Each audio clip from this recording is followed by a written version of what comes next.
कि जी औज़ुबिल्लाहिमिनश्शैतानिर्रजीम बिस्मिल्लाहिर्रहमानिर्रहीम। आज हमारा कैफ़ 8 ऑडिट एंड एश्योरेंस का लेक्चर नंबर 7 है।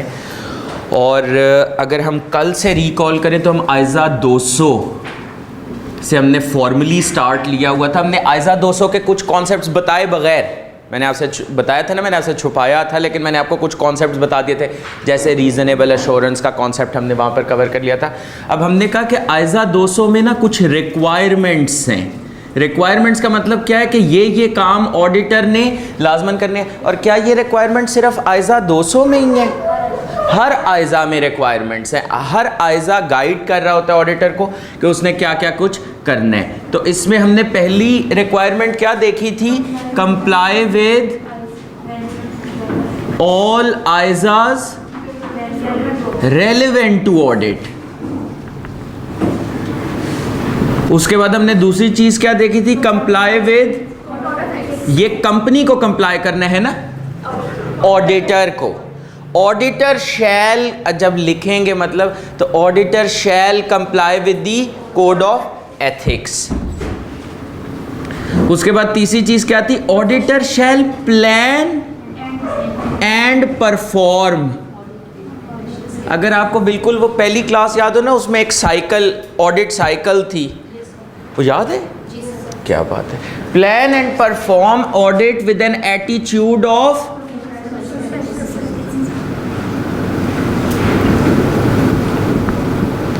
ये कल मैं आप लोगों को पढ़ा रहा था और कल ही अल्लाह ताला ने बचा लिया, ये इसी एटीट्यूड की वजह से।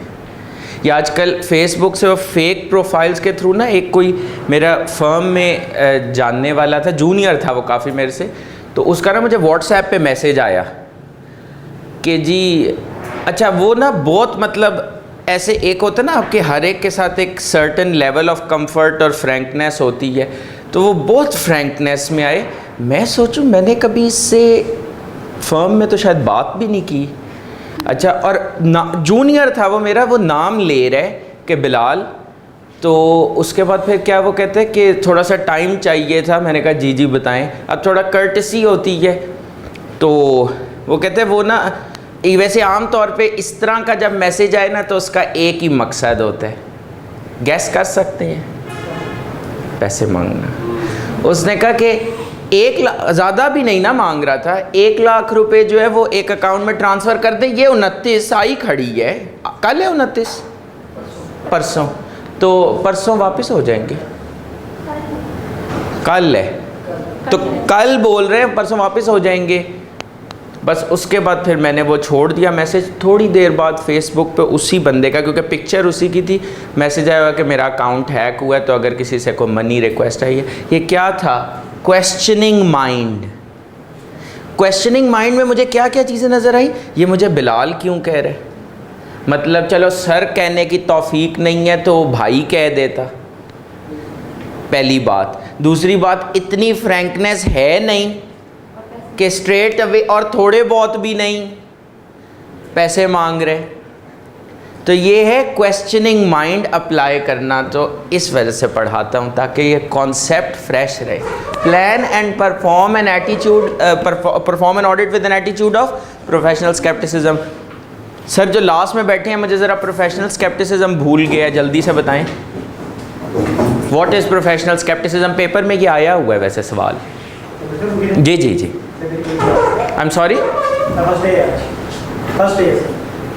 अच्छा, मेरी ठीक है, सॉरी, मैं कोई और समझ रहा था।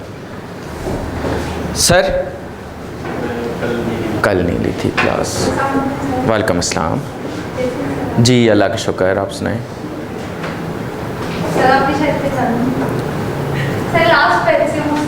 ओके ओके ओके, सही से क्या हाल है? ठीक ठाक है?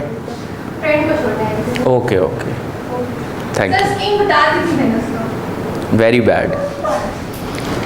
अच्छा, प्रोफेशनल स्केप्टिसिज्म। प्रोफेशनल स्केप्टिसिज्म क्या है? एन एटीट्यूड,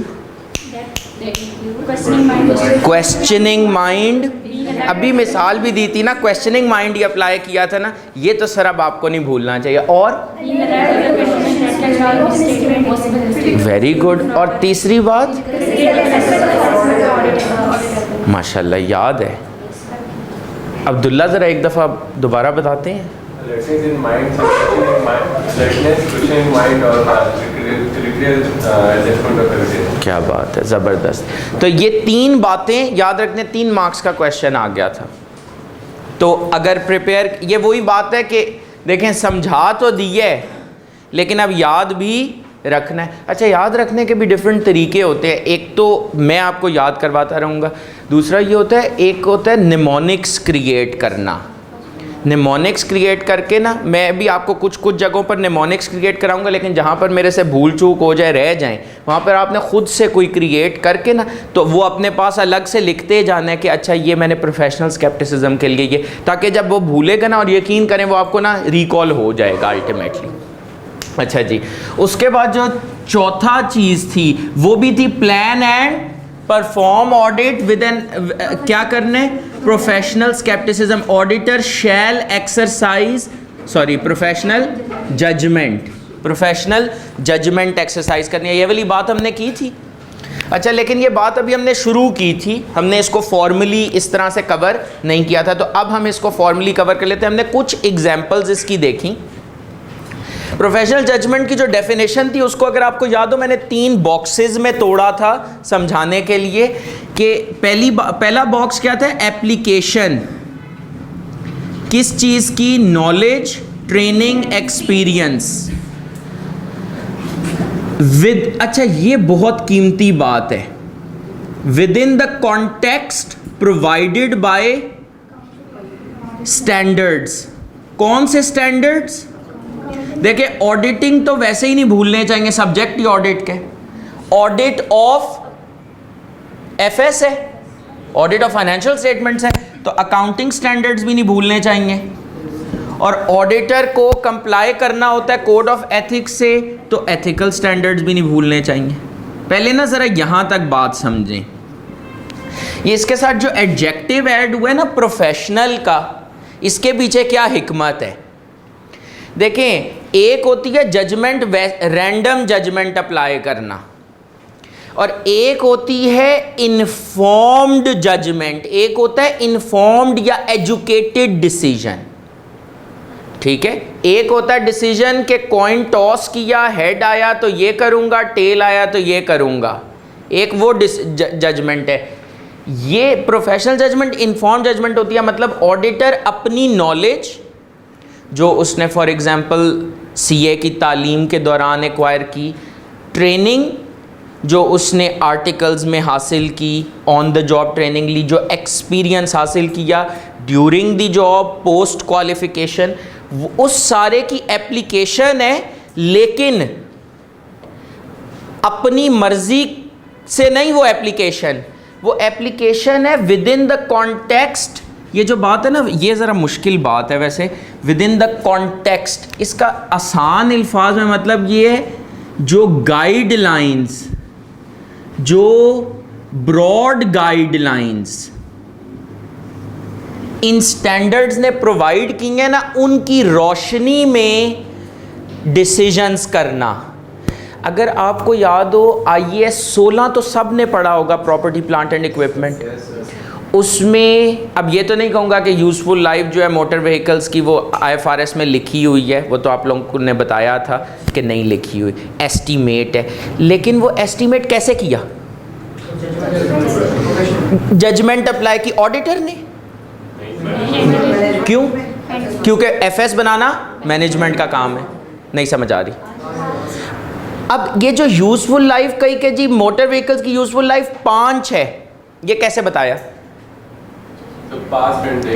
पास्ट IFRS 16 में ना एक गाइडेंस का पैराग्राफ है कि यूज़फुल लाइफ एस्टीमेट करते हुए इन फैक्टर्स को देखो।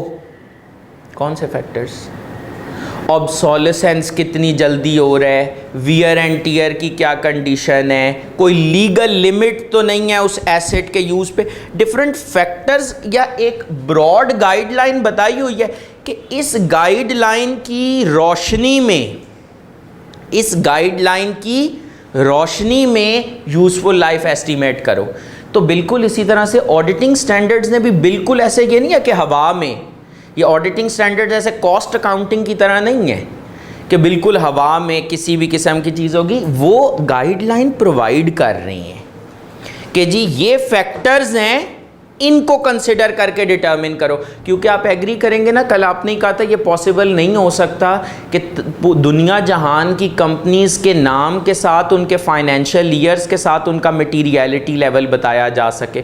तो ऑडिटिंग स्टैंडर्ड ने आपके ख्याल में क्या किया होगा? एक ब्रॉड गाइडलाइन प्रोवाइड कर दी कि मटीरियलिटी डिटर्मिन करते हुए ना इन फैक्टर्स को दिमाग में रखना, मद्देनज़र रखना। ये थोड़ी बहुत समझ में आ रही है बात? तो with in the context provided bye standards, ये वाले स्टैंडर्ड्स। अच्छा, इससे होगा क्या? इससे होगा क्या?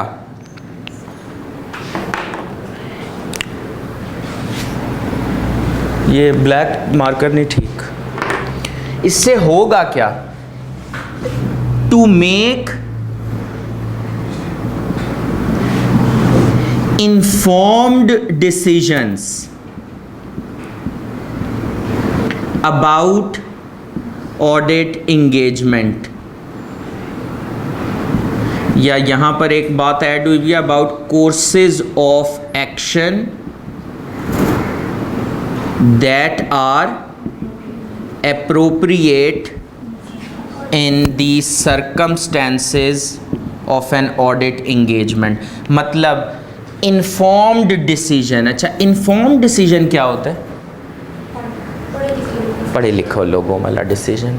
इन्फॉर्म्ड डिसीजन मतलब एजुकेटेड डिसीजन, कि आपने कुछ गाइडलाइंस, कुछ स्टैंडर्ड्स को, इंटरनेशनल स्टैंडर्ड्स को अप्लाई किए और फिर फैसला किया कि जब मैं एफएफसी मतलब फौजी फर्टिलाइज़र कंपनी का फाइनेंशियल ईयर 2021 का ऑडिट कर रहा हूं, तो उसमें मेरा मटीरियलिटी लेवल सपोजिडली होगा ₹10 मिलियन, सपोज कर लेता हूं। ये जो मैंने फैसला किया ना कि एफएफसी के फाइनेंशियल ईयर 2021 के ऑडिट में मटीरियलिटी लेवल मेरा कितना होगा? 10 मिलियन। ये मेरा एक इन्फॉर्म्ड डिसीजन है कि about the course of action के मटीरियलिटी लेवल जो इस ऑडिट इंगेजमेंट के हिसाब से एप्रोप्रिएट है, वो ये बनता है। ये क्या मैंने एक्सरसाइज की? मैंने की प्रोफेशनल जजमेंट, सिर्फ जजमेंट नहीं, प्रोफेशनल जजमेंट। थोड़ी बहुत बात समझ में आ रही है? तो क्या application of knowledge training experience. अब नॉलेज ट्रेनिंग एक्सपीरियंस को कैसे याद रखना है? कोई ना कोई उसमें चीज़ बना ले। क्योंकि देखें, मैं आपको कॉन्सेप्ट्स भी दे रहा हूँ, मैं आपको याद करने का भी तरीका बता रहा हूँ। क्योंकि अगर पेपर में एक बात बड़ी क्लियर है, मैं इसमें बिल्कुल शाय अवे नहीं करता, जो चीज़ें याद करने वाली हैं वो करनी है। या तो हम इस चीज़ पे बहस कर लें कि आई कैप ना पूछ, जब आई कैप छोड़ देगा ना याद करने वाली चीज़ें पूछना, तो हम पढ़ाना छोड़ देंगे। लेकिन अभी एज ऑफ टुडे या तो यह है कि आई कैप से फाइट इस चीज़ पे कर ली जाए, या वो कर लिया जाए जो रिक्वायर्ड है। Application of knowledge training experience, KTE, TK, TEK, जैसे भी आपको जो भी निमोनिक बनता है, within the context provided by इन ये वाले स्टैंडर्ड्स, ताकि आप क्या कर सके। अच्छा, ये नहीं याद होना, इसका कोई तरीका सोचें। अच्छा, जो चीज़ मैंने अपनी पढ़ाई में एक चीज़ सीखी थी, आम तौर पर लोग ये करते हैं, जो चीज़ मुश्किल होती है ना, उसको या तो एक गो, पहली तो बात है करो छोड़ ही दो, दूसरा है एक गो में करो। मैं दोनों फ़िलॉसफी से एग्री नहीं करता। मेरे पास जो आइडिया इसमें होता था वो ये होता था कि जो मुश्किल चीज़ है ना, break it into so many small parts that it becomes a piece of cake. मतलब आज की तारीख़ में ना मैं सिर्फ 3 लफ्ज़ या 4 लफ्ज़ याद करूँगा, टू मेक इन्फॉर्म्ड डिसीजंस। बस समझ आ गया कॉन्सेप्ट असल में। अच्छा चलें, समझ आ गया ना, कल अभी याद ना करके आइएगा। वैसे मैं आपसे ज़रा पूछूंगा प्रोफेशनल जजमेंट, हम देखते हैं कि क्या हम अपने अल्फाज में लिख सकते हैं।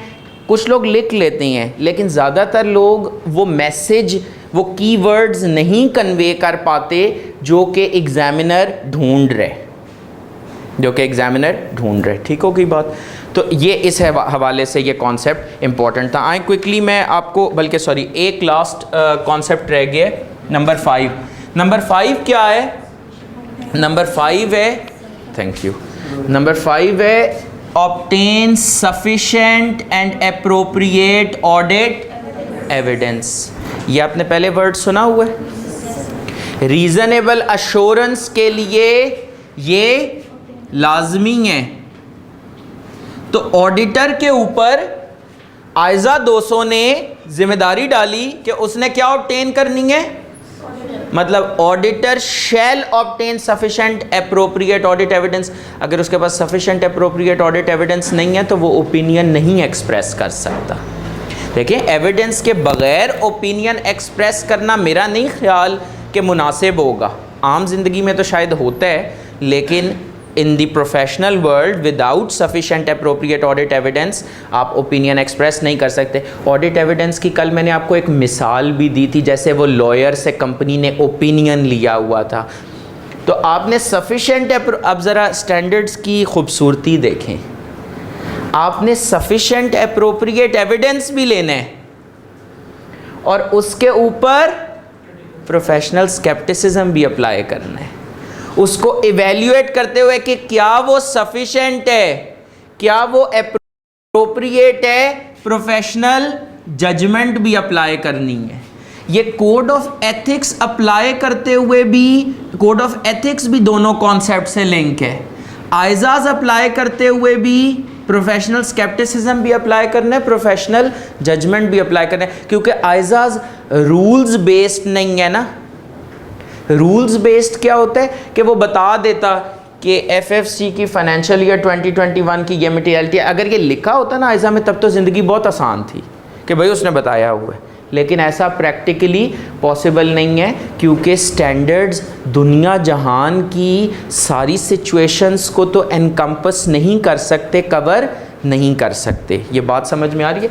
सफिशिएंट एप्रोप्रिएट एविडेंस अभी भी अगर आप नोट कर रहे हो तो गोल कर रहा हूँ, ये डिटेल में हम पढ़ेंगे आइजा 500 में, इसी सीन सेटिंग में अनकरीब, कमिंग सून। अभी हमने एक ना कई कॉन्सेप्ट्स का अभी सिर्फ हम एक स्केच बना रही हैं अभी ना, मतलब अगर आपको ये कन्फ्यूजन हो रहा हो ना कि अभी मुझे 100% नहीं समझ आ रहा, तो मेरी एजम्पशन भी नहीं है कि आपको 100% समझ आए। मैं सिर्फ एक ओवरऑल ना स्केच क्रिएट कर रहा हूँ। फिर हमने इन सब टॉपिक्स को फ्रॉम चैप्टर भी कवर करेंगे और इनकी निटी ग्रिटीज़ अभी आगे। जब ये सीन सेटिंग कंप्लीट होगा ना, तो आपके माइंड में एक अच्छा 50-60% मैप, ऑडिट का एक मैप जो है ना, वो इंशाल्लाह ताला क्लियर हो जाएगा। ठीक है।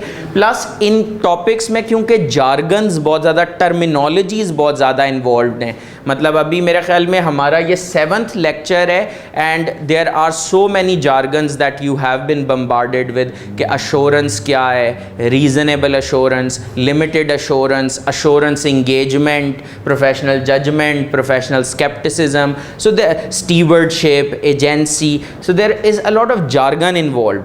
तो वो इंशाल्लाह ताला जैसे जैसे हम प्रोग्रेस करेंगे तो उसके ऊपर आपको क्लैरिटी मिल जाएगी। यहाँ तक अगर किसी का कोई कन्फ्यूजन है, कोई सवाल है, तो प्लीज़ बताएं। Professional to make informed decisions about courses of action that are appropriate in the circumstances of an audit engagement। informed decisions का तो मतलब क्या है कि भाई इनकी लाइट में, और जो ऑडिट, जिस कंपनी का आप ऑडिट करें उसके हिसाब से, तो इनकी लाइट में इन्फॉर्म डिसीजन हुआ about courses of action that are appropriate in the circumstances of an audit engagement. Courses of action का मतलब क्या है? जिन जिन मामलात पर ऑडिटर ने जजमेंट एक्सरसाइज करनी है, मटीरियलिटी क्या है, क्या एविडेंस सफिशिएंट अप्रोप्रिएट है या नहीं, बात समझ में आ रही है? ये मामलात है ना जिन पे, तो कोर्सेज ऑफ एक्शन से मुराद है वो मामलात जिन पर आपने जजमेंट एक्सरसाइज करनी है। और कैसी जजमेंट? जो कि उस पर्टिकुलर, मतलब होंडा एटलस के लिए मटीरियलिटी लेवल सेम होगा, या वो जो इंडस मोटर कंपनी थी उसके लिए यही मटीरियलिटी लेवल होगा? नहीं, उस ऑडिट इंगेजमेंट के सरकमस्टेंसेस के हिसाब से, उस ऑडिट के हालात के हिसाब से आप डिसीजन मेकिंग करें।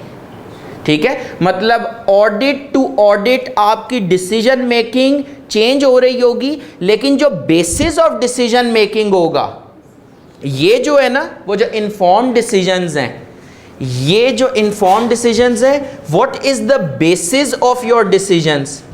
This is the basis of your decisions. नहीं समझ आ रही? जान ना छुड़ाएं, सच सच बताएं। समझ आ गया? अच्छा जी, सफिशिएंट अप्रोप्रिएट ऑडिट एविडेंस के ऊपर अभी समझ तो नहीं आई पूरी तरह? बस यही सुनना था कि अभी नहीं समझ आनी चाहिए। सर एक दफ़ा क्विकली इसको पेज नंबर 4 पे आ जाएं, सीन सेटिंग के।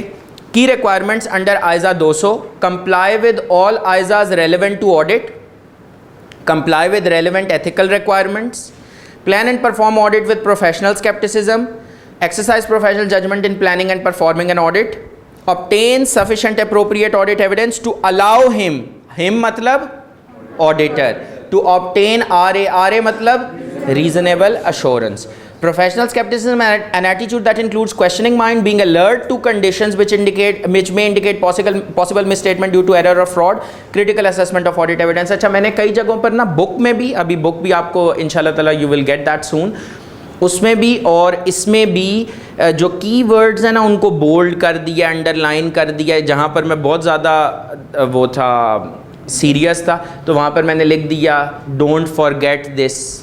अभी आप लोगों को किताब पे लिखवाऊंगा, इसको भूल ना जाना, इस तरह के उर्दू में डिफरेंट जो वर्ड्स हैं, ताकि वो याद रहें। Professional judgment, application of relevant knowledge, training, experience within the context provided by auditing standards, accounting standards, ethical standards in making informed decisions about, किसके बारे में informed decisions?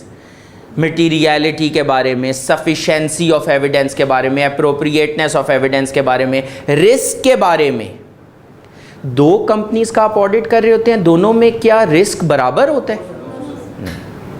किसी में रिस्क ज़्यादा होगा, किसी में रिस्क कम होगा, किसी में कुछ फाइनेंशियल स्टेटमेंट एरियाज में रिस्क ज़्यादा होगा, मतलब किसी कंपनी के रेवेन्यू के मिसस्टेट होने में रिस्क ज़्यादा है, किसी के पेबल्स में मिसस्टेट होने का रिस्क ज़्यादा है। तो वो भी ऑडिटर की उसमें भी जजमेंट इन्वॉल्व होती है। रिस्क इंटरनल कंट्रोल्स एक बहुत बड़ा फैक्टर है जो कि रिस्क को ड्राइव कर रहा होता है, लेकिन नॉट जस्ट इंटरनल कंट्रोल्स। ये वाला क्वेश्चन थोड़ी सी देर में इंशाल्लाह ताला आंसर होता है। In making informed decision about course of action that are appropriate in the circumstances of an audit engagement। अच्छा, इसके बाद standard contents of an ISA illustrative example will be discussed in class। आज मैं आपके साथ group में share कर दूंगा वो जो illustrative है, और वो कल हम इस पोर्शन को डिस्कस कर लेंगे कि what does an ISA looks like, original ISA। हम ओरिजिनल ISA से पढ़ेंगे नहीं, वो ज़रूरत इसलिए भी नहीं है क्योंकि मैंने जो बुक है, जो अपनी बुक बनाई है, वो किसी और बुक से नहीं बनाई, ठीक है ना, वो बनाई है ओरिजिनल आइज़ाज से ही। तो वो जो आम तौर पर ये होता है, जब आपने किसी बुक से ही बुक बनाई हो ना, तो जो मिस्टेक्स उधर होती हैं वो मिस्टेक्स आपकी भी बुक में आ जाती हैं। तो वो इंशाल्लाह ताला इशू आप लोगों को नहीं फेस करना पड़ेगा, क्योंकि मैंने बुक बनाई ही किस सोर्स से है? मोस्ट ऑथेंटिक सोर्स से, that is the standards itself. और मैं आपको डिफरेंट जगहों पर बताऊंगा कि पॉपुलर बुक्स, अगर आप देखें, मैं आपको रोक तो नहीं सकता, लेकिन अगर आप कोई और बुक इस्तेमाल कर रही हैं तो I am not liable, I am not responsible for the mistakes in that book. क्योंकि मार्केट में, मैं बिल्कुल भी इस चीज़ को बताते हुए घबराऊंगा नहीं, बड़ी पॉपुलर बुक्स, आप लोग भी समझदार हैं, इतने बच्चे नहीं हैं, बड़ी पॉपुलर बुक्स में बेतहाशा कॉन्सेप्चुअल एरर्स हैं, कॉन्सेप्चुअल एरर्स हैं। मैंने एक दफ़ा एक वॉइस नोट सुना था कि उन्होंने बोला कि मेरे स्टूडेंट्स के साथ मनाजरा कर लें, दूसरे टीचर्स के स्टूडेंट्स, तो मेरा तो मशवरा उनको ये है वो मेरे साथ मनाजरा करें। बच्चे तो बच्चे ही हैं, बच्चों से क्या मनाजरा, मेरे साथ मनाजरा करें। अच्छा मैं तो कुछ कहूँगा ही नहीं, मेरी क्या मजाल कि मैं कुछ कहूँ। मैं रखूँगा उनकी बुक और साथ रखूँगा ओरिजिनल स्टैंडर्ड्स, कर लें कंपेयर। स्टैंडर्ड वैसे कॉमन सेंस इतनी से कुछ लोग आरी हुए हैं कि वो स्टैंडर्ड्स और जो कानून होता है उसको समझते हैं, वो शायद गलत है। इसको कहते हैं अंधी मोहब्बत। अच्छा जी, तो standard contents of N Aiza हम ओरिजिनल आइज़ा आपके साथ डिस्कस कर लेंगे। अच्छा, एक क्वेश्चन जिसके लिए मैंने जान के ये जो अब कॉन्सेप्ट आने लगे ना, ये पहले भी आ सकता था, लेकिन जस्ट ताकि तिश्नगी बरकरार रहे। तिश्नगी समझते हैं? सर आपने पहले मुनाजरा भी बोला। मुनाजरा होता है जिस तरह नहीं टॉक शोज़ में होता, वो डिबेट टाइप। क्यूरियोसिटी को सलीस उर्दू में ज़रा बताएं। तजस्सुस ताकि बरकरार रहे। एक सवाल ग्रुप में सर्कुलेट करता रहा, पता था कि सर्कुलेट करेगा, लेकिन अच्छा इंटरेस्ट बहाल रहते कि जी नहीं नहीं नहीं नहीं नहीं समझ नहीं आई, ये रीज़नेबल एश्योरेंस क्यों। याद है आप लोग ये इस ग्रुप में एडिट हैं, ये जो उसको देखती हैं कभी कभी, उसको देखा करें। हाँ अच्छा, ये किसी ने मैंने फॉरवर्ड आई थिंक किया था, फॉरवर्ड में भी शायद फिर रह गया हो। सर जो क्वेश्चन नहीं आंसर किया। अच्छा, सवाल ये था कि नहीं नहीं ये क्या बात हुई, एब्सोल्यूट एश्योरेंस क्यों नहीं, रीज़नेबल एश्योरेंस क्यों? क्योंकि वो सोचते हैं ना ऑडिटर है तो कल को चार्टर्ड अकाउंटेंट ही ना, तो वो चार्टर्ड अकाउंटेंट क्यों, मतलब चार्टर्ड अकाउंटेंट तो फिर एक नेक्स्ट लेवल कोई चीज़ होना चाहिए, एक सुपर नेचुरल ह्यूमन बीइंग शायद होना चाहिए। तो उससे उम्मीदें वाबस्ता करने की कोशिश की कि भाई वो एब्सोल्यूट एश्योरेंस क्यों नहीं दे रहा, रीज़नेबल एश्योरेंस क्यों दे रहा है। तो इसी कॉन्सेप्ट को सर एक तो ये भी कहते हैं कि वो सैंपल बेसिस पे ऑडिट करते हैं, तो सारे रिकॉर्ड्स नहीं देखता होता। क्या बात है, सही कह रही हैं।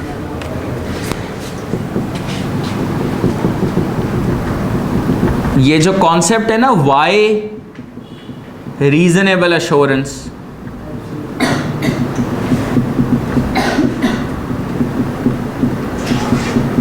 अच्छा ये सवाल और भी बहुत से तरीक़ों से पूछा जा सकता है। ओके, वाई रीजनेबल एश्योरेंस, या वो ये भी कह सकते हैं वाई नॉट एब्सोल्यूट एश्योरेंस। सवाल एक ही होगा।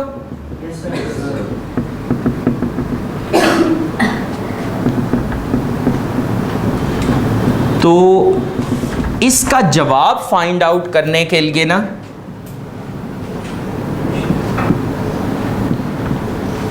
क्या ये देखने लगे हैं, ये वाला जो डायग्राम था देखिएगा, ये कैमरे में ना कैप्चर इधर तक हो जाए।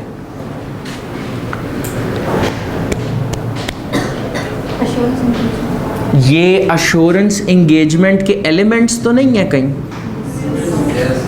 नहीं नहीं, किधर है, खाली डब्बे हैं भाई, अभी लिखने वाले जी, लिखवाते हैं ज़रा। मैनेजमेंट,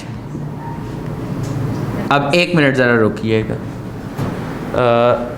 सर, अगला ये वाला सब्जेक्ट मैटर, मतलब के जैसे कह लेते हैं एफएस, साथ वाले sir, new sorry sir, criteria मतलब के वैसे ही कह लूँ IFRS जैसे कि आप लोग सही बता रहे हैं माशाल्लाह, सूटेबल क्राइटेरिया। सर प्रैक्टिशनर मतलब कि ऑडिटर जो आपसे आगे बैठे हैं, जी जी जी, कोई टेंशन की बात नहीं है, सोच के बताएं। Audit evidence, excellent excellent. जिसको वैसे वो सिर्फ एविडेंस एश्योरेंस एंगेजमेंट में कह रहा होता है, हम क्योंकि ऑडिट अब पढ़ रहे हैं, फोकस कर रहे हैं, तो ऑडिट एविडेंस। इसके बाद जो लास्ट में बैठे हैं, जी जी, अश्योरेंस, अश्योरेंस तो है, उसमें वर्ड आता है वैसे अश्योरेंस का।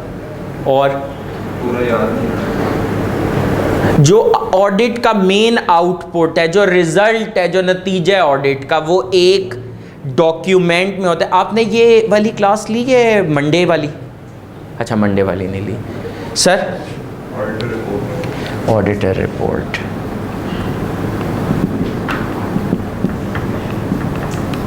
Report assurance, assurance report, very good. और इंटेंडेड यूजर्स, ठीक हो गया। ये बेसिकली मैंने ऑडिट के कॉन्टेक्स्ट में प्लॉट कर दिया, ये मैंने ऑडिट के कॉन्टेक्स्ट में प्लॉट करने की कोशिश की। अच्छा, ये क्यों याद रखना कोई साइंस नहीं है, क्योंकि ये मैनेजमेंट की जिम्मेदारी है कि मैनेजमेंट ने एफएस बनानी है एज पर आईएफआरएस। ऑडिटर ने इन एफएस के बारे में एविडेंस हासिल करना है कि क्या वो आईएफआरएस के, ये चेक कर रहे हैं, ऑडिटर ने इन एफएस के बारे में ऑडिट एविडेंस हासिल करना है कि क्या वो आईएफआरएस के मुताबिक हैं, और ऑडिटर्स रिपोर्ट देनी है। क्या खूबसूरत चीज़ बन गई है, समझ आई है इसकी खूबसूरती? हाँ, ऑडिटर ने एफएस के बारे में ऑडिट एविडेंस हासिल करना है कि क्या वो आईएफआरएस के मुताबिक हैं, यानी क्या वो कंफॉर्म कर रहे हैं टू दी आईएफआरएस, और उसके बाद क्या करना है, ऑडिटर रिपोर्ट इशू कर देनी है टू द यूजर्स। नहीं समझ आ रही? ये है ऑडिट एंगेजमेंट। ये तो हम पढ़ ही नहीं रहे थे, हम तो समझना चाह रहे थे रीजनेबल एश्योरेंस क्यों है, रीजनेबल एश्योरेंस क्यों है। अब रीजनेबल एश्योरेंस क्यों है, इधर ही कुछ ऐसा होगा ना, कुछ मसले मसाइल होंगे। जैसे अब्दुल्ला ने मेरे ख्याल में लास्ट वीक में हमें एक रीज़न ये कहा कि फाइनेंस, ये जो आईएफआरएस हैं ये क्या रिक्वायर करते हैं, एस्टीमेट्स, जजमेंट्स।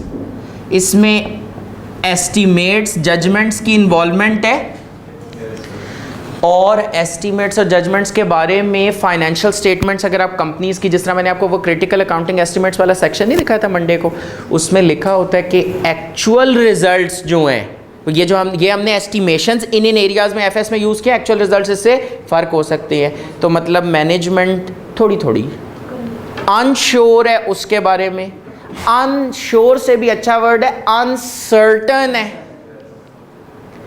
मैनेजमेंट अनसर्टन है जिसकी जिम्मेदारी है, पर ऑडिटर से मुझे 100% एश्योरेंस चाहिए। ये मेरे ख्याल में अनरीजनेबल एक्सपेक्टेशन होगी। अच्छा जी, उसके बाद जो आपका ऑडिटिंग प्रोसेस इटसेल्फ है, जो आपका ऑडिट प्रोसेस इटसेल्फ है, उसमें ऑडिटर ने एविडेंस हासिल करना होता है। अब जिस तरह एक और बात इन्होंने की कि जी ये जो एविडेंस है ये तो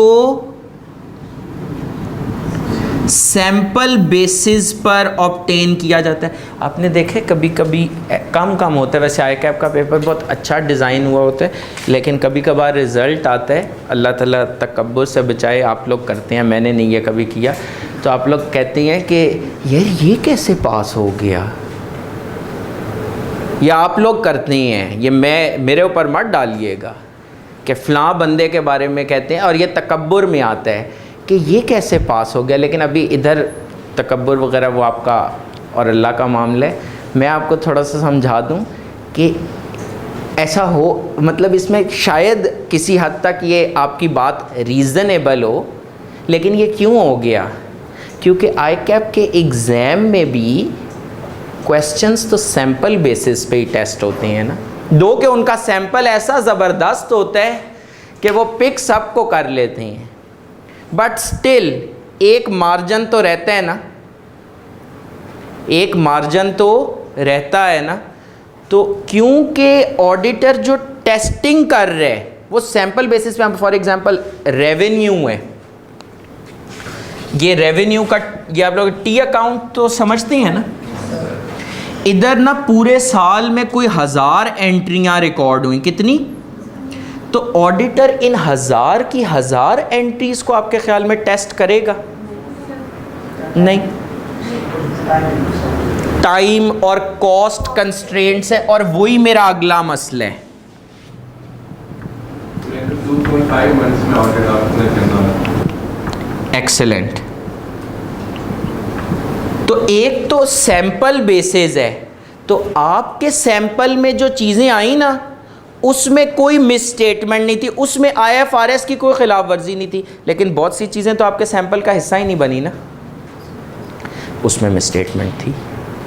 ये बात समझ में आ रही है कि जो चीज़ें आपके सैंपल का हिस्सा हैं, तो आपने तो अपने सैंपल की बेसिस पर कहा कि ऑल इज़ वेल, तो एक रेजिडुअल रिस्क, एक रिमेनिंग रिस्क रह जाता है कि जो आपने नहीं टेस्ट किया उसमें मसला हो सकता है। और इसमें क्या है, फाइनेंशियल रिपोर्टिंग के प्रोसेस में, ये यहाँ से भी बेसिकली लिंक बनता है इसका, कि जो फाइनेंशियल रिपोर्टिंग का प्रोसेस है ना, उसमें भी कुछ टाइम और कॉस्ट कंस्ट्रेंट्स इन्वॉल्व हैं। वो क्या है कि देखिए, आपने एक बैलेंस अचीव करना है। एक ऑप्शन ये भी हो सकती है कि भाई ऑडिटर को लगा दो सारी एंट्रीज टेस्ट करे, बट फिर हो सकता है कि 6-7 महीने गुजर जाएं और शायद ऑडिट मुकम्मल ना हो। अब फाइनेंशियल स्टेटमेंट्स का आपने एक कैरेक्टरिस्टिक पढ़ा था कि उनका रेलेवेंट होना और टाइमली होना भी तो ज़रूरी है। फाइनेंशियल स्टेटमेंट्स के कैरेक्टरिस्टिक्स में ये इंपॉर्टेंट है ना, यूज़र्स के पॉइंट ऑफ व्यू से। 2021 दिसंबर 21 के अकाउंट्स मुझे मिल रहे हैं नवंबर 22 में, ऑडिटेड अकाउंट्स। मेरे ख्याल में बड़ी देर कर दी तुमने मेहरबान आते आते, ऐसा ही होगा ना। तो ये टाइम और कॉस्ट कंस्ट्रेंट्स भी हैं जिसको बैलेंस आउट करके आपने चलना है, एक तवाज़न बरकरार रखना है। उसके बाद ये जो ऑडिट एविडेंस है, इसका ज़्यादा लिंक, इनफैक्ट जो डायरेक्ट लिंक है ना, वो यहाँ पर बनेगा। अच्छा, ऑडिट एविडेंस में एक तो बात की कि जी सैंपल बेसिस है, एक और भी मसला है, वो इंफॉर्मेशन छुपा सकते हैं। आपको मैनेजमेंट की रिस्पॉन्सिबिलिटी नंबर 3 याद है? Provide information access. Relevant information provide ही नहीं की, एक केस चल रहा है उसके बारे में बताया ही नहीं। बात समझ आ रही है? प्रोविज़न रिकॉर्ड नहीं की, और ना ही कोई उससे रिलेटेड सपोर्टिंग डॉक्यूमेंटेशन ऑडिटर के साथ शेयर की। अब FBR तो रेड कर सकते हैं, ऑडिटर के पास इस तरह के कोई राइट्स नहीं है, क्योंकि ऑडिटर के राइट्स जो है ना, वो कानून में, कंपनीज एक्ट 2017 में डिफाइंड है, उसमें ऐसा कोई कानून नहीं है। तो इसका मतलब सर क्या हुआ? इसका मतलब ये हुआ कि जो ऑडिट एविडेंस है उसकी गैदरिंग में एक मसला ये है कि ये जो ऑडिट प्रोसीजर्स हैं उसकी नेचर कैसी है कि उसमें मैनेजमेंट पे डिपेंडेंसी है ऑडिटर की, उसमें मैनेजमेंट पे डिपेंडेंसी है ऑडिटर की, and management may not provide all information. बात समझ में आ रही है थोड़ी बहुत? सर यही वो रीज़न्स हैं जिसकी वजह से ऑडिटर रीज़नेबल अश्योरेंस देता है, एब्सोल्यूट अश्योरेंस नहीं देता। रीज़नेबल अश्योरेंस वैसे ही बता रहा कि 90% कॉन्फर्मेशन, 90% वो नहीं, स्टैट्स में कॉन्सेप्ट होता कॉन्फिडेंस लेवल, 90% कॉन्फिडेंस लेवल है, मतलब 10% का रिस्क अभी बाकी है। ठीक हो गई बात? ज़रा आ जाए पेज नंबर 4 पे जी। उसमें ये था ना कि हमारे पास एक एविडेंस है लेकिन वो सही नहीं है, तो हमारे पास प्रोफेशनल स्केप्टिसिज्म नहीं अप्लाई। लेकिन ये भी तो हो सकता है कि मैनेजमेंट ने वो इन्फॉर्मेशन हमसे कंसील की, तो हमारे पर जिम्मेदारी तो नहीं आएगी वहाँ। अच्छा, अगर इस तरह की कोई चीज़ है कि मैनेजमेंट ने उसको मैनिपुलेट किया हुआ है या कंसील किया हुआ है, अच्छा एकदम से बरी उस जिम्मा नहीं होता। जो सारे, ये बड़ा अच्छा इनका क्वेश्चन पे क्लैपिंग बनती है, एक्सेलेंट। वैसे आई मस्ट से इस क्लास के जो क्वेश्चंस हैं they are next level. I am thoroughly enjoying the class. I hope so. The feeling is mutual. आप लोग भी एंजॉय करें. मैं इनका क्वेश्चन रिपीट करता हूँ. It's worth repeating. इन्होंने क्वेश्चन ये किया कि भाई अच्छा मैनेजमेंट ने इंफॉर्मेशन नहीं प्रोवाइड की तो ऑडिटर तो बरीउज़ ज़िम्मा हो गया. ठीक है, तो इसका जवाब आज के लिए ये है, ये ज़िंदगी इतनी आसान नहीं है. बरीउज़ ज़िम्मा होने की, in fact you made my life easier, मैं उसी तरफ जाने लगा था. ये जो रीज़न्स हैं इनके पीछे छुप जाए ऑडिटर और ऑडिट करने की एफर्ट करने की ज़रूरत ही नहीं, काम करने की ज़रूरत ही नहीं. कुछ मसला बाद में निकल आया, ओपिनियन दे दे, बाद में मसला निकल आया तो कह दे आपको नहीं पता कि ऑडिट सैंपल बेसिस पे होता है, आपको नहीं पता कि फाइनेंशियल स्टेटमेंट्स में एस्टीमेट्स यूज़ होते हैं, आपको नहीं पता कि हम तो मैनेजमेंट पे डिपेंडेंट होते हैं, हमारे तो प्रोसीजर्स की नेचर ही ऐसी है. बात समझ में आ रही? इन रीजंस के पीछे छुप जाए तो फिर तो दुनिया में कभी किसी ऑडिटर के खिलाफ कोई रेगुलेटरी एक्शन ना होता. ये ज़रा बारीकी समझ लीजिएगा. और ये बहुत बार ऑडिटर्स ये आर्ग्यूमेंट देती हैं कि जी इनहेरेंट लिमिटेशंस ऑफ ऑडिट भी तो है ना, इनहेरेंट लिमिटेशंस ऑफ ऑडिट भी तो हैं, तो ये तो स्टैंडर्ड्स भी रिकग्नाइज कर रहे हैं. ये तो आइज़ा 200 का कॉन्सेप्ट है. स्टैंडर्ड्स खुद कह रहे हैं इनहेरेंट लिमिटेशंस, और आप हमारे ऊपर फरिश्तों वाले स्टैंडर्ड्स अप्लाई कर रहे हैं. तो ये कंपनी तो फिर कंपनी डिपेंड कर रहा होगा ना. हाँ, कंपनी टू कंपनी वेरी करेगा. मतलब ऑडिटर ये आर्ग्यूमेंट देता है कि भाई इनहेरेंट लिमिटेशंस हैं. ये इनहेरेंट लिमिटेशंस बाद की बात है सर, पहले सारे आइज़ाज़ को फॉलो करें. ऑडिटर कब बरीउज़ ज़िम्मा होगा? जब वो ये प्रूव कर दे that the auditor complied with all the ISAs relevant to the audit, that the auditor complied with code of ethics, that the auditor, बहुत दफ़ा ऑडिटर के अगेंस्ट जो एक्शन हो रहा होता है उसका रीज़न क्या होता है? उन्होंने प्रोफेशनल स्केप्टिसिज्म नहीं एक्सरसाइज किया. स्पेशली जो ग्लोबली एक्शंस हो रहे होते हैं, ज़्यादातर जो सबसे पॉपुलर थीम अगर आप देखें ना जिसकी वजह से ऑडिटर्स के अगेंस्ट एक्शंस होते हैं, तो उसमें क्या होता है? उन्होंने दिमाग शट डाउन करके ऑडिट किया, प्रोफेशनल जजमेंट नहीं एक्सरसाइज की, सफिशेंट अप्रोप्रिएट. ये सारा कुछ करके, ये सारा कुछ किया, ये सारी एफर्ट की, ये सारी मेहनत की, उसके बाद नहीं एक मिस स्टेटमेंट पकड़ी कि वो जो 10% रिस्क बाकी है ना, तो ठीक है वो फिर इस पर डाला जा सकता है. लेकिन पहले अपना काम मुकम्मल करना है. मतलब सारी एफ़र्ट करके और उसके बाद रिज़ल्ट ना आए तो वो हम कहते हैं कि ठीक है जैसे अल्लाह ताला को मंजूर. लेकिन ये तो नहीं है कि कुछ करें ही ना, कोई एफ़र्ट ही ना करें, थोड़ी बहुत. सर लेकिन हम ये जी कैसे प्रूव कर सकते हैं कि हम लोग प्रोफेशनली स्केप्टिक्स हैं? ये हम कैसे बताएंगे? ये हमारी ऑडिट डॉक्यूमेंटेशन बताएगी. लिख लें आइज़ा 230. हो सकता है मैं बाद में ना पढ़ाऊँ. असल में लिख रहे हैं आप लोग? बड़े अफसोस की बात है, मैं मजाक कर रहा था. पढ़ाऊँगा आइज़ा 230, क्यों नहीं पढ़ाऊँगा? सॉरी, खैर आपने जो कल कर दिया है सर के सामने, मैंने आप लोगों को कहा था कि आप लोगों ने कहना है कि आप लोग क्वेश्चंस कर रहे थे और सर ने, ये जो सर बैठे हैं इन्होंने मैं उनके सामने पूरी मतलब बता रहा हूँ, उन्हें उनसे माजरत कर रहा हूँ. या के कहते हैं सर ऐसे ही कर रहे हैं, और वो भी कहते हैं, मैंने कहा सर देखेंगे बच्चों को क्या हो गया, और वो सर आगे से मुझे कह गए कि हाँ ये सच ही बोलते हैं. ये 200 अब माफ़ नहीं होंगे, मैंने पहले सोचा था. अच्छा जी, इनहेरेंट लिमिटेशंस ऑफ ऑडिट. तो ये क्यों रीज़नेबल एश्योरेंस है, क्यों एब्सोल्यूट एश्योरेंस नहीं है? इसका रीज़न क्या है sir? Inherent limitations of audit. Inherent limitations का वैसे मतलब चलती आ रही हैं, जिनके बारे में कुछ किया नहीं जा सकता. इसको डिक्शनरी मीनिंग अगर आप देखें ना, वो कहते हैं restriction, fundamental restriction, basic restriction.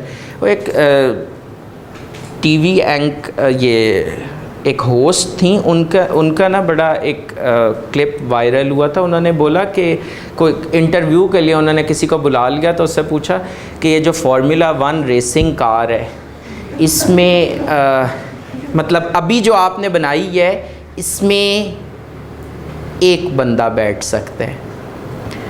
अच्छा, उस बंदे के जो एक्सप्रेशंस थे ना, जो रिस्पोंडेंट था, वो देखने वाले थे, वो मतलब ऐसे जब्त कर रहे कि जी नहीं, ये इसमें एक ही, अच्छा उसने बताया भी है नहीं इसमें एक ही बैठ सकता है। फिर भी तसल्ली नहीं ना हुई। नहीं मतलब अच्छा अभी जो बनाई है उसमें एक ही बैठ सकता है बंदा। अब असल में फार्मूला 1 रेसिंग कार में ये बाय डिफ़ॉल्ट ही एक ही बंदा बैठ सकता है, मतलब उसमें कैपेसिटी ही एक ही बंदे की है। तो ये क्या है, ये उसकी इनहेरेंट लिमिटेशन थी। बात समझ में आ रही है? तो इनहेरेंट लिमिटेशन क्या होती है? एक फंडामेंटल रिस्ट्रिक्शन, एक फंडामेंटल रिस्ट्रिक्शन। तो ऑडिट की भी कुछ इनहेरेंट लिमिटेशंस हैं जो अभी हमने डिस्कस की हैं। लाइलाज कह दें, nice way of putting it. ISA 230 का कि आइज़ा 230 में जो डॉक्यूमेंटेशन होती है ना, जो ऑडिटर की फ़ाइल होती है, वहाँ से वो प्रूव करता है कि ये देखें ये मैंने काम किए, ये प्रोसीजर्स किए, और उसके थ्रू स्केप्टिसिज्म को भी डॉक्यूमेंट करने का एक ख़ास तरीका है, वो मैं बताऊँगा। ये क्लियर होगी बात? अब ज़रा इसको रेकंसाइल कर लेते हैं। The auditor is not expected to, और एक्सपेक्ट करते हो तो करते रहो। The auditor is not expected to, क्योंकि अगली बात बड़े मजे की है, एंड कैन नॉट, ना तो ऑडिटर से उम्मीद है, ना ही वो ऑडिटर ऐसा कर सकता है, can not reduce audit risk to zero. ये जो अभी मैंने एग्जांपल दी थी कि कॉन्फिडेंस लेवल 90% है, तो आप मुझे बता सकते हैं ऑडिट रिस्क कितने परसेंट था? 10%। ऑडिट रिस्क वैसे एक टेक्निकल टर्म है, अभी तो हमने बिल्कुल इसको आसान अल्फाज में समझा, अभी आगे हम इसको समझेंगे। ऑडिट रिस्क मतलब ये जो 10% है, ये 9% हो सकता है, ये 8% हो सकता है, ये 7% हो सकता है, ये 0% नहीं हो सकता। The auditor is not expected to and cannot reduce audit risk to zero and cannot therefore obtain absolute assurance. This is because of, अब ऐसा क्यों? This is because of inherent limitations of audit leading to most audit evidence being persuasive rather than conclusive. ये persuasive के कल मैं आप लोगों से स्पेलिंग सुनूंगा एक वो जगह पे, क्योंकि एक और भी वर्ड आने परवेसिव का, तो इसलिए अभी वो वाला वर्ड नहीं बोलता परसुएसिव के, लेकिन कल ना मैं आपसे स्पेलिंग सुनूंगा कि व्हाट इज़ परसुएसिव का स्पेल करके बताएं। परसुएसिव,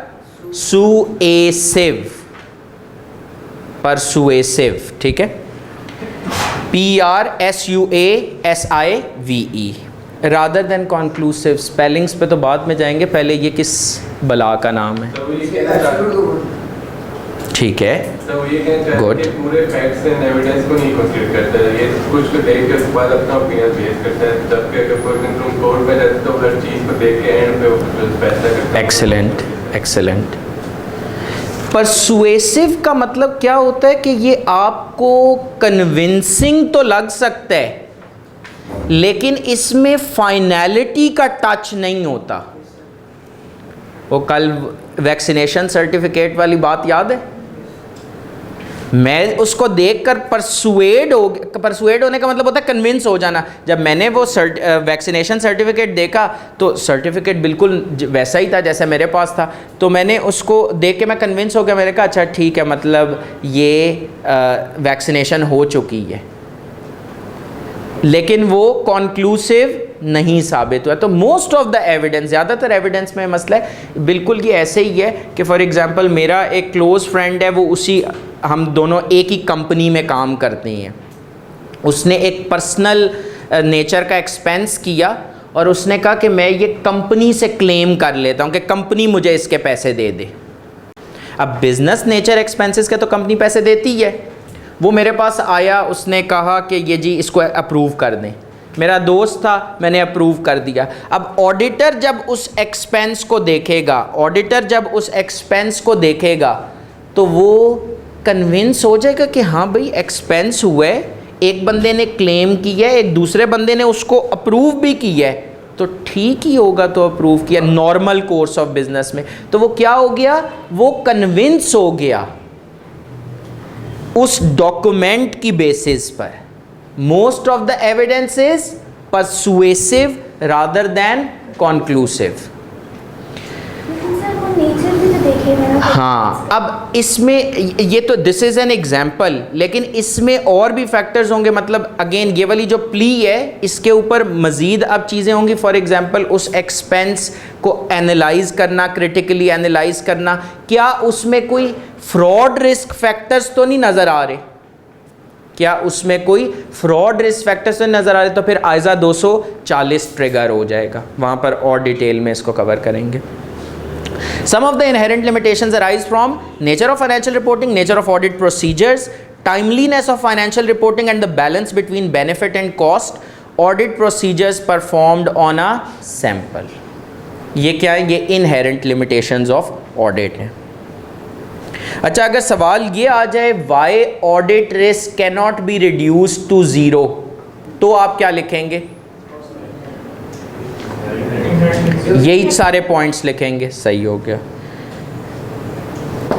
अगर ये सवाल आ जाए कि why most of the evidence is persuasive rather than conclusive, फिर भी यही लिखेंगे।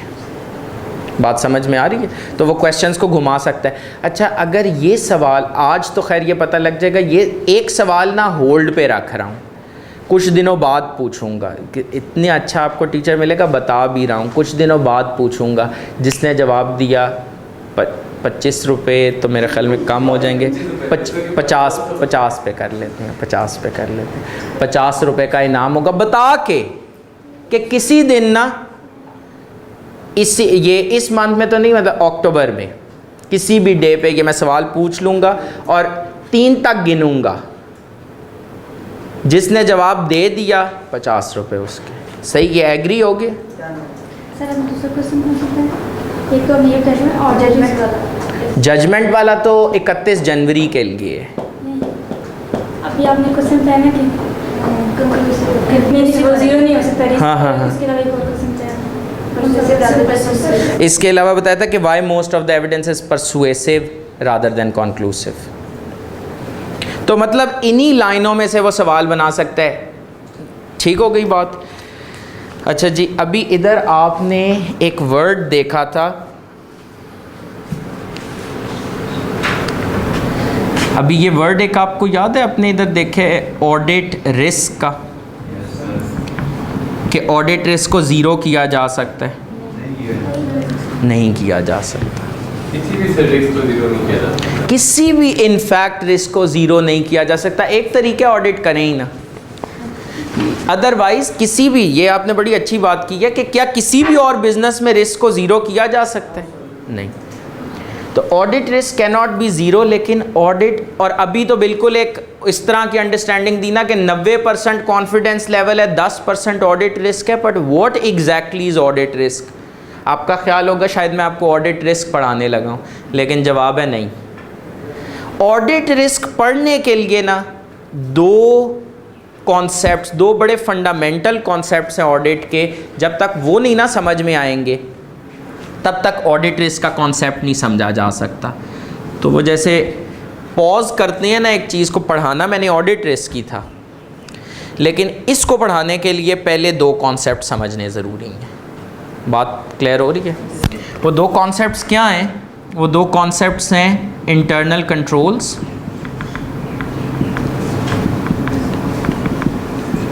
और असर्शंस। इन दो कॉन्सेप्ट्स को समझे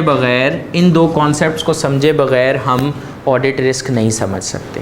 internal controls, policies and procedures जो ऑडिटर बनाता है, जो मैनेजमेंट बनाती है। क्यों? to detect, prevent and correct. Correct. To prevent, detect, correct error and fraud. ठीक हो गई बात। इंटरनल कंट्रोल क्या है? वो तमाम पॉलिसीज़ प्रोसीजर्स। इंटरनल कंट्रोल क्या है? वो तमाम पॉलिसीज़ प्रोसीजर्स जो कौन बनाता है? मैनेजमेंट, ऑडिटर नहीं, मैनेजमेंट। ये आपको थोड़ा थोड़ा याद आ रहा है? जिम्मेदारी नंबर 2 मैनेजमेंट की, वो यही जिम्मेदारी थी ना। और जिम्मेदारी नंबर 2 के बारे में मेरा एक व्यू था जो मैंने आपके साथ शेयर किया था कि वो पहली जिम्मेदारी को पूरी, और पहली जिम्मेदारी सर क्या थी? पहली जिम्मेदारी जी फाइनेंशियल स्टेटमेंट्स को प्रिपेयर करना according to applicable IFRS. Excellent. Financial statements को प्रिपेयर करना according to applicable financial reporting framework, ताकि वो ट्रू एंड फेयर व्यू दें, फ्री फ्रॉम मटेरियल मिसस्टेटमेंटों। मतलब ये सारी एक ही बात नहीं है। आईएफआरएस के मुताबिक हुए मतलब ट्रू एंड फेयर व्यू दे रहे हैं, मतलब फ्री फ्रॉम एमएम है, फ्री फ्रॉम मटेरियल मिसस्टेटमेंट है। तो हमने इंटरनल कंट्रोल्स को हल्का फुल्का डिस्कस किया था।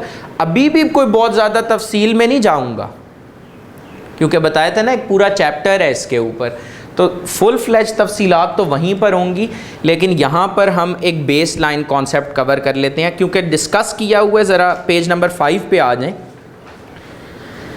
पेज नंबर 5 पे आपको हेडिंग नज़र आ रही है, pre requisites for understanding audit risk. Pre requisite का मतलब क्या होता है कि ये नॉलेज आपको रिक्वायर्ड है बिफोर अंडरस्टैंडिंग ऑडिट रिस्क। पहला कॉन्सेप्ट क्या है? Internal control. इंटरनल कंट्रोल में कॉन्सेप्ट क्या है? Policy procedure. Policy procedure designed, implemented and maintained by management, TCWG, other personnel to provide reasonable assurance। एक बार फिर वर्ड आ गया रीजनेबल अश्योरेंस का। सर ये हर जगह रीजनेबल एश्योरेंस में यूज करते हैं, अभी लिमिटेड एश्योरेंस में नहीं यूज कर सकते। कमिंग सून, जल्द आ रही है। अबाउट अचीवमेंट, ये बड़ा अच्छा क्वेश्चन है इनका कि ये क्यों रीजनेबल अश्योरेंस जो है वो इधर फिट हो रहा है हर जगह पर। About achievement of the following objectives. कौन से objectives? Reliable financial reporting. Sir अगर misstatement prevent, detect, correct हो जाएंगी तो फाइनेंशियल स्टेटमेंट्स, फाइनेंशियल रिपोर्टिंग की क्वालिटी इंप्रूव हो जाएगी, उनकी रिलायबिलिटी इंप्रूव हो जाएगी। अच्छा, साथ दो और भी बातें हैं, efficiency and effectiveness of operations, और तीसरी बात compliance with laws and regulations. Policies procedures operational efficiencies के लिए भी बनाए जाते हैं। फॉर एग्जांपल एक कंपनी है, उसकी से 50 ब्रांचेज़ हैं पूरे मुल्क में, ठीक है।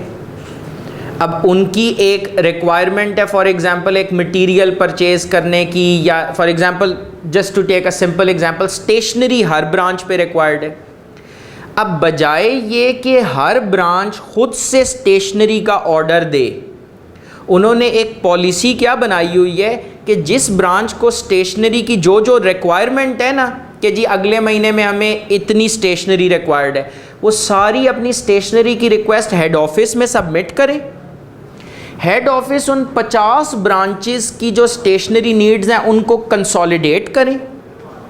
कंसोलिडेट करना मतलब उनको इकट्ठा करें और एक ही ऑर्डर प्लेस करें सप्लायर के पास। इससे क्या होगा? Probably bulk buying discount achieve हो सकते हैं, फ्रॉड के चांसेस भी रिड्यूस हो जाएंगे, कॉस्ट भी कंटेन हो जाएगी, कॉस्ट भी रिड्यूस हो जाएगी। बात समझ में आ रही है?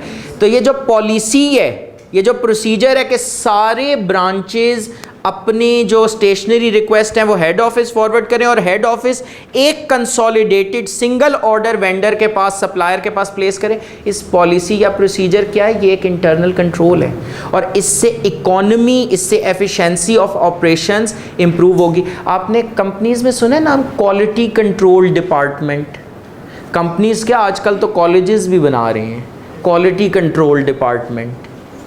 वो बेसिकली जो ऑपरेशंस की क्वालिटी है ना, कि बिज़नेस के जो मेन ऑपरेशंस हैं, फॉर एग्जांपल जो वो प्रोडक्ट बना रहे हैं उसकी क्वालिटी अप्रोप्रिएट है या नहीं, या जिस तरह ये ऑटोमोबाइल मैन्युफैक्चरर्स होते हैं इनको एक क्वालिटी कंट्रोल चेक से ये गुजारते हैं, तो बेसिकली वो quality control department in organisations में एग्जिस्ट करता है जो कि प्रोडक्ट की क्वालिटी चेक करता है before the product is release to the customer. तो इससे इफ़ेक्टिवनेस ऑफ ऑपरेशंस इंप्रूव होगी, क्वालिटी ऑफ ऑपरेशंस इंप्रूव होगी। तो ये जो क्वालिटी कंट्रोल डिपार्टमेंट बनाना और उसकी ज़िम्मेदारी लगाना कि आपने क्वालिटी की चेकिंग करनी है कंपनी के प्रोडक्ट्स की, ये भी क्या है, ये एक इंटरनल कंट्रोल है। सर कस्टमर्स की जो वो होती है कंप्लेंट्स, उसको भी यही कैटर करते हैं? कस्टमर कंप्लेंट्स के लिए ये भी डिपार्टमेंट हो सकता है और भी कोई डिपार्टमेंट को एलोकेट की जा सकती है, उसमें मल्टीपल डिपार्टमेंट्स भी इन्वॉल्व हो सकते हैं डिपेंडिंग ऑन कि कंप्लेंट किस डिपार्टमेंट से परटेन कर रही है।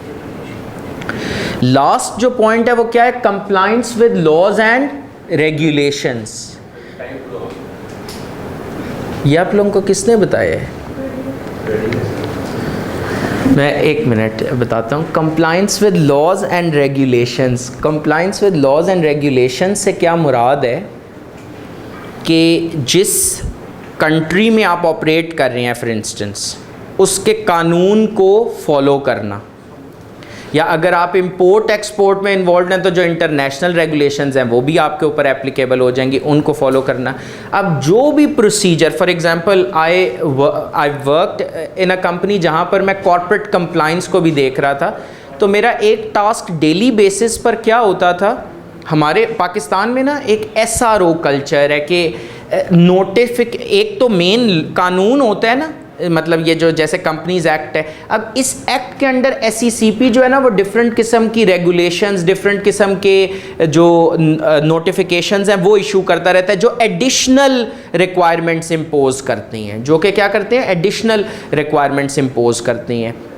फॉर एग्जांपल आप लोगों ने कंपनीज एक्ट में वो कंपनी लॉ के पेपर में पढ़ा होगा कि जी डिविडेंड की पेमेंट का टाइम जो है वो 15 दिन है from the date of declaration, I think इस तरह का कोई टाइमलाइन है। ये कंपनीज एक्ट में नहीं मेंशन, 10 days। हाँ, बुक्स के अकॉर्डिंगली 10 डेज़ है, वैसे 15 दिन है। मैं आपको सफिशेंट अप्रोप्रिएट एविडेंस प्रोवाइड करूंगा जो एक्चुअल रेगुलेशन है। सर हमारी बुक में मेंशन, तो बुक में गलत नहीं? हाँ, तो बुक में तो गलतियाँ होती हैं, मैं आपको और भी मैं आपको सर जो भी है तो बुक की ना, तो सर वो भी लॉ की। इन केस ऑफ अच्छा मुझे एक चीज़ बताएं, in case of a conflict between a book and the law what should prevail?